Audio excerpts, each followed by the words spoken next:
family, friends, faculty, and staff, it is with great honor I stand before you as a member of the Hubbertville class of 2008. On behalf of the class, I would like to thank everyone for their attendance of our graduation ceremony. Much hard work and dedication has been put forward by every individual of our class, and I'm proud to say that we all made it. We made it through the most unforgettable years of our lives. Like the time we almost got expelled for setting Todd's shoe on fire and launching flames into the air.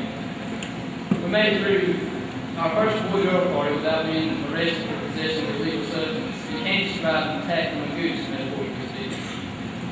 Somehow we made it through Miss Lewis' class without getting attacked.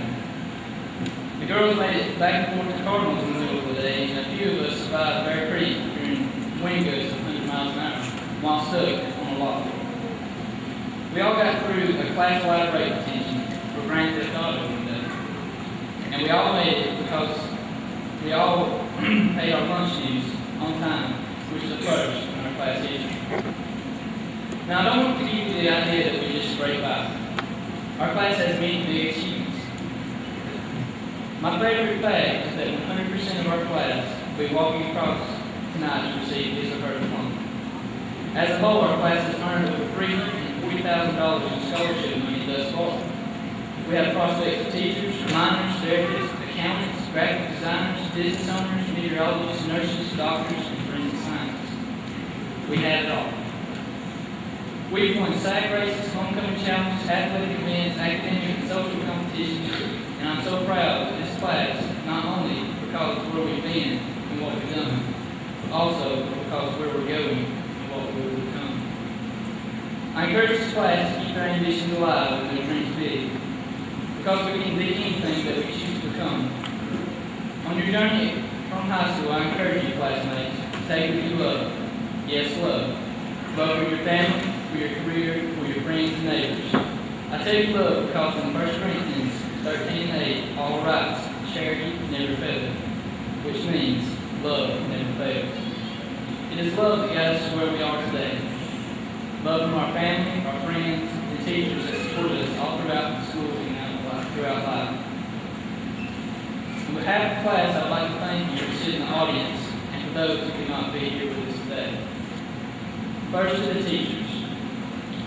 We thank the teachers because you've given us a gift that isn't wrapped or decorated. One that doesn't wear old or decay. You gave us an education. And with it, we can achieve more than anything else we could ever receive.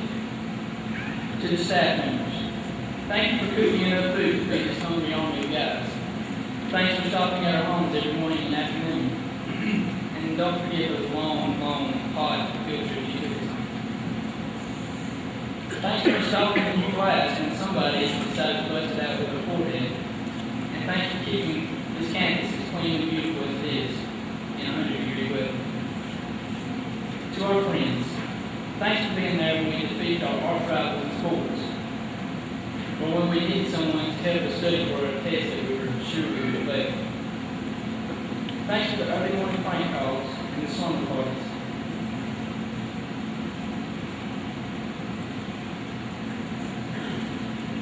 Thanks for being there when we wrote the rules, or when it was our heart that was in pieces. Thanks for being more like a brother or sister instead of just someone we hang out with. Thanks for being there when we lost a best friend or parent. Thanks for making high school as much fun as it was for us. To our family, thank you for coming to every sporting event, play, concert, or production we were in. Thanks for all the holidays and birthdays you made memorable. Thank you for the support you gave us and advice that you offered. Thank you for the laughs and the cries. Thank you for not telling mom and dad and how much trouble we got in school this time. Thanks for being there for a chat and a warm hug telling us you love us. Thank you for being what you are. Thank you. To dads.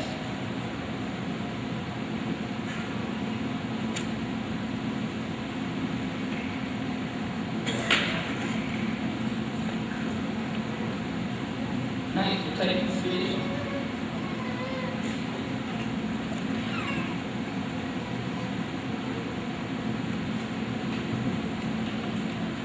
Thanks for letting us drive down that old dirt road, even though we were a little bit too young. Thanks for the holding us when the boogeyman was under our bed. Thanks for being the strongest guy on earth.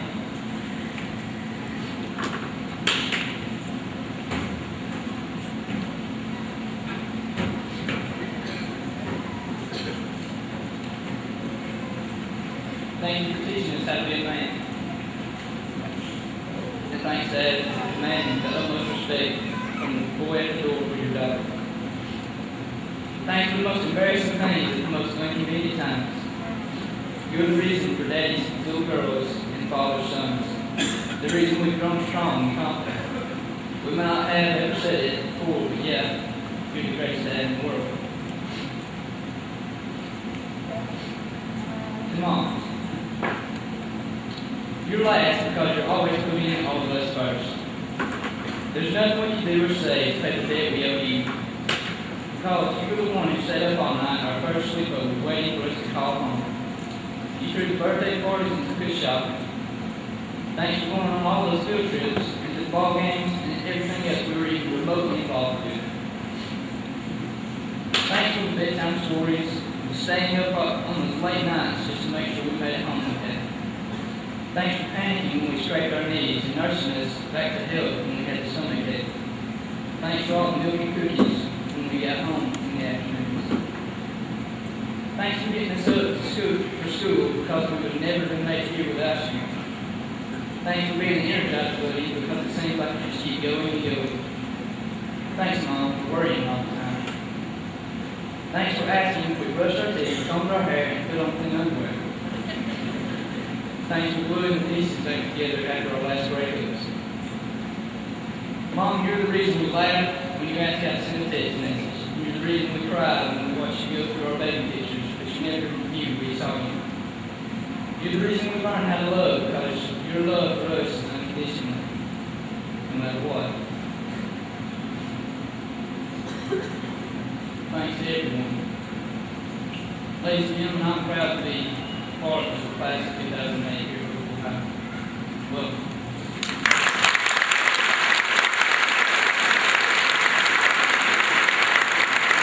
Stand for the Pledge of Allegiance.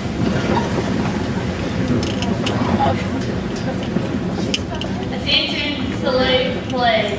I pledge allegiance to the flag of the United States of America and to the republic for which it stands, one nation under God, indivisible, with liberty and justice for all. Thank you. You may be seated.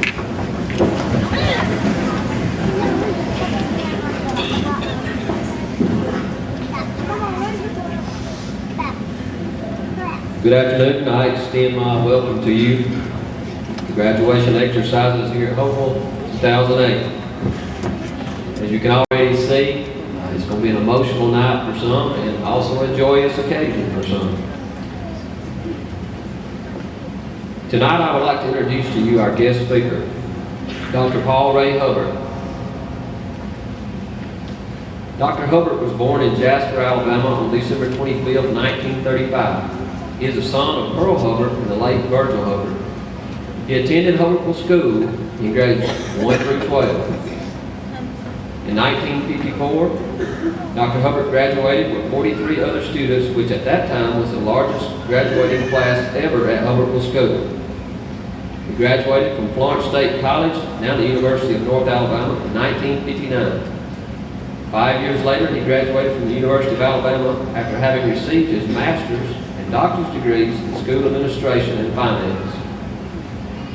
For 3 years, he served as business manager of the Tuscaloosa City Schools before moving to Troy, Alabama, serving as superintendent of Troy City Schools between 1967 and 69. On March 1st, 1969, he became executive secretary-treasurer of the Alabama Education Association, an organization which represents over 100,000 public school employees. He has held his current position for over 38 years. After finishing 1 year at Florence State College in 1956, he married the former Ann McDonald of Carbon Hill. Ann graduated from the University of Alabama in 1990 and retired from teaching in the Montgomery County school system. Dr. Hubbert is highly regarded as one of the state's most influential citizens, a champion of the state's teachers and support personnel.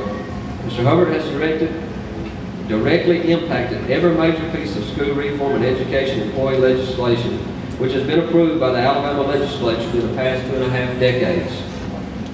Currently, Dr. Hubbert serves as chairman of the Alabama Teacher Retirement System. I now present to you Dr. Hubbert.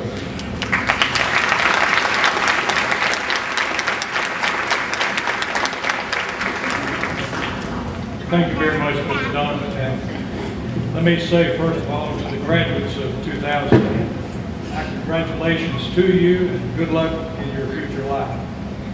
To the faculty and to the grandparents and parents of the Hubbertville community, it's my pleasure to be here and to represent many, many teachers throughout Alabama who this week and next week will be going through graduation exercises and who will be releasing upon the world, on the state of Alabama, new graduates who will be taking their place in life. Let me say, first of all, I want to extend my congratulations to this school community. I grew up in this community about 1.5 miles down the road, and I've always been proud, everywhere I've gone, to be able to say that I graduated from Hubbertville High School. It's always been a great honor for me to be from a community like this, because there are very, very few schools like this in the state of Alabama. And I've been in most every school building in the state, and I can tell you this is a unique community and a unique school, and whatever this school has needed, this community has found a way, along with the Board of Education, to provide it. And you just recently received an honor by recognition by U.S. News and World Report of being recognized as a Bronze Award school. And that's an achievement that this community, the faculty of this school, the graduates of this school, and the community itself can be very proud of. And it makes me even prouder to be a graduate of Hubbertville School. Congratulations to all of you for that award. I'm going to say a few words to the students primarily who are graduating this evening, because about 54 years ago, I sat where you sit, 43 of us, and we received our diplomas from Mr. Wiley Hollingsworth, who is an institution around this place. And since that time, I've had the opportunity of having many experiences in life, but this has always been a touchstone for me. It's always been a place I can come back and I can round the curve and look up and see this school, and it still looks like it did from the outside when I was here. But I've learned a lot of things in life since I left here, and you will too. And just a few of these lessons that I've learned, I'd like to share with you as graduates of this school, because it might help you sometime in your life to kind of figure out what it is you want to do and what you want to be. The first thing I've learned that there are really basically 3 kinds of people. There are those who get things done, there are those who watch things happen, and there are those who have no idea in the world what's going on. My recommendation to you is you become a member of the first group. Whichever group you find yourself in, you're there because you decided to be there. Every one of you can be a doer. Every one of you can be among those who cause things to happen. When you live life to the fullest, you're causing things to happen.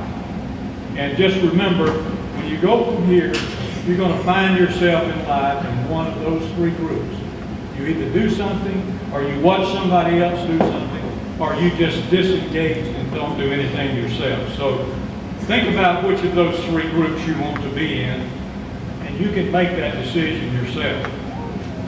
The second thing I've learned is you must begin now to think about becoming the person you want to be. You know, life is filled with hard work, and you don't get where you need to be unless you think about, first of all, what it is you want to be. So tonight, as you leave this place, you need to start right now thinking about what you want to become. I heard one of your classmates say that some of you want to go in this field, some into that field, and you think about that, you begin to think of yourself as becoming that, and you will succeed. If you don't imagine yourself in the role you want to be, my mother always called it building air castles. You can think about all the good things you want to do, but if you never plant the garden, you never harvest the vegetables. So begin to think about what you want to become. A great man once, who was a painter and a sculptor named Michelangelo, said, it's not that we set our aim too high and miss it. It's that we set our aim or our goal too low oftentimes and hit it. So think about that too. That was a very, very wise man who said, it's not, if you set your goal so high that you miss it, you still are going to get much further in life than if you set your goal low and achieve it. So go through life with high goals. Don't set low goals for yourself, because you'll probably reach those goals, and once you reach those goals, you become satisfied with too little. Tonight is a special night in your life. It's a special night in the lives of your parents and your grandparents. But it's especially important to you, because this is the single event in your life that separates you from what you've had at home. Nothing will ever be the same again after tonight. You probably will never get back together as a class again. Things will start to change in your life, and you'll go your separate ways and become separate individuals. So tonight is very, very special in that it launches you into that career or that choice that you're going to be making. The next thing I've learned too is life is about choices. It's not about luck. It's not about chance. Life is made up of the choices that you make as you go through it. So play by the rules and make the right choices. If I had to give you a short lesson of what I have learned as one individual, I guess I would make it very short by saying, first of all, be willing to work hard. Sometimes you have to do the tasks that you don't necessarily like to do. If you go on to college, there'll be courses that you'll study that you don't necessarily want to study because that's not something you're interested in. But sometimes we have to do the hard tasks in order to be able to do the things that we really want to do. So be willing to work hard to prepare yourself to become whatever you want to be. The second thing is learn to like yourself. You know, if you don't like yourself, the chances are nobody else is going to like you either. So try and like yourself. Start now to understand yourself, to think about what you are, who you are, and begin to like yourself as an individual. And this is going to sound a little bit funny and strange, but think very hard and very carefully about whom you marry. Now, you'll be doing that before you know it. Within the next 10 years, many of you will be married and maybe even start a family. Don't make that decision lightly, because as you go through life, whatever your goals are, you're going to have a mate who is compatible and who is willing to help you achieve those goals. None of us do things on our own. We always have, you've had parents, but sooner or later, when you marry, you're going to have a spouse who also is going to be a part of your life and have tremendous impact on what you do in your life and with your life. So think about very carefully whom you choose to marry. And then finally, never ask anyone to do anything that you would not do yourself. Because if you ask people to do something that you yourself wouldn't do, pretty soon they'll find you out and they'll stop doing what you asked them to do because they know that you feel that you're too good to do the things that you're asking them to do. Continue to learn, follow the rules, and play the game of life to win. Congratulations upon this evening. I know you're anxious for the diploma, and I'm not going to stand in the way after 12 or 13 years of study on your part. But think, if you will, maybe about one or two things I've said, If you don't remember who spoke at your graduation, just remember the few things about life that I've learned that maybe will help you as you go through life, as you learn to make your way. Thank you, and God bless each one of you.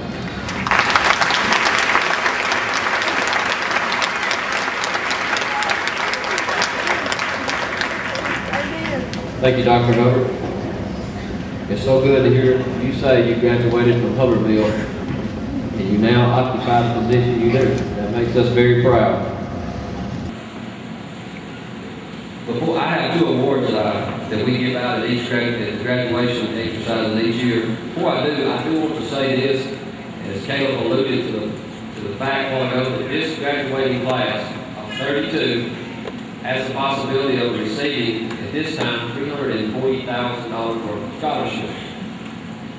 I think that's astronomical for a class that size. And we're very proud of this. So I want to go ahead and congratulate them.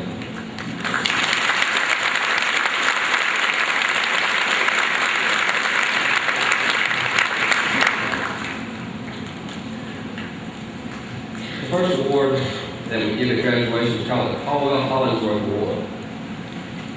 Mr. Caldwell Hollingsworth served Hubbertville School for 35 years.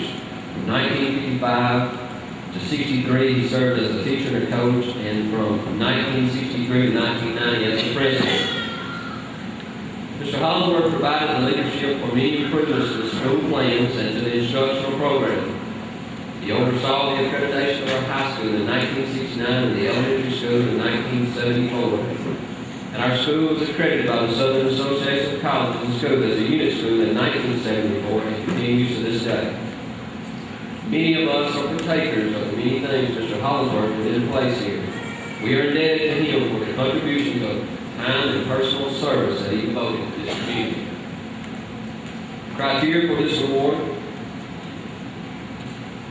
a student should have excelled in the following areas: participated in sports, including cheerleading or band for 6 years, participated in club, class, and school activities, including fundraising, work projects, and school and community, and has attended activities associated with school and community, has maintained grades and taken subjects to attend a college of their choice, and has been an overall good citizen and exemplifies a high moral character.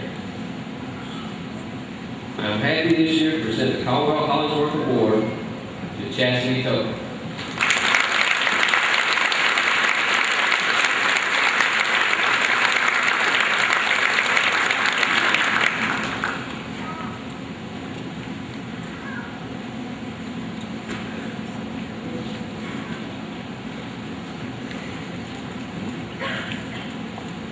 The second award we give is called the Wiley Hollingsworth Award.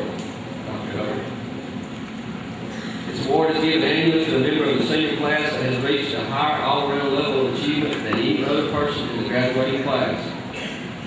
The criteria to use in determining the recipient of this award includes the following: scholarship in grades 9 through 12, leadership in clubs, winning contests that are held in conjunction with club memberships, years participating in sports, cheerleading, or band, boys or girls state, other awards.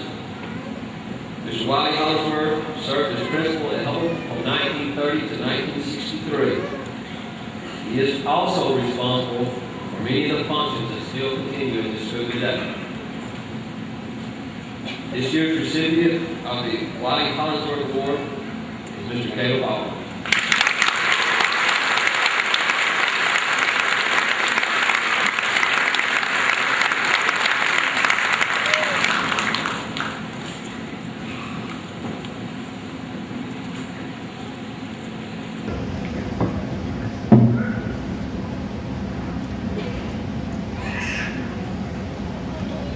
Members of the faculty and staff of Hubbertville, parents, fellow graduates, and friends, good afternoon. It is a great honor for me to present the graduating class of 2008. Today is our chance to thank our parents, teachers, and friends